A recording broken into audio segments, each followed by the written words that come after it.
je sais à peu près ce que nous souhaitons tous. Pouvoir répondre à l'inquiétude de beaucoup de nos compatriotes, d'être reçus, soignés dans les meilleurs délais, avec un soin de qualité, inquiétude qu'ils ont parfois ou pour leurs enfants ou pour leurs parents. Et l'inquiétude, l'angoisse, la fatigue qui existe aussi chez tous les soignants. J'ai eu l'occasion d'en voir plusieurs avant les fêtes et nous avons rééchangé ce matin.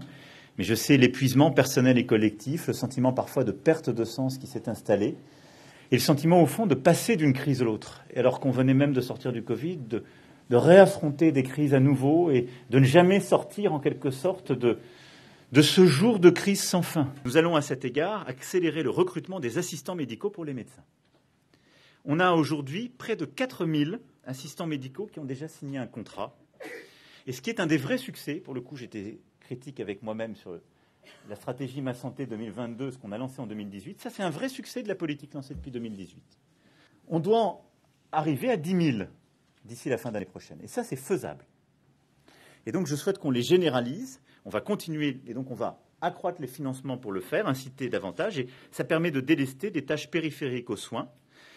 Et ce que je veux, c'est qu'on puisse aussi l'appliquer à l'hôpital, où nous basculerons des personnels administratifs, logistiques, techniques, au plus près des services, pour permettre aux soignants de se concentrer sur le cœur de leur métier. Moi, je souhaite qu'on puisse aller, et on a plusieurs textes de loi portés par nos parlementaires qui permettront d'aller dans ce sens, qui est, le ministre mène une concertation qui nous permettra de préciser les modalités organisationnelles, mais qu'on puisse mettre à la tête de nos hôpitaux un tandem administratif et médical. Un vrai tandem qui, sur la base d'un projet qui est soumis, en redonnant toute une place aussi au conseil d'administration de notre hôpital, puisse bâtir un projet qui soit évalué, que le meilleur projet soit choisi et que ce soit un tandem qui soit mis en place. Je pense que c'est une bonne chose pour que tout le monde travaille bien ensemble. On doit aussi, à court terme, tout faire pour garder les personnels qui sont là. Et ça, c'est le défi des prochains mois. Et à cet égard, je souhaite que d'ici à juin, on puisse se concentrer sur tout un travail qui permet plus de sérénité, de sécurité des soignants auprès des malades, ce qui veut dire qu'on doit ensemble travailler à une meilleure organisation du temps de travail.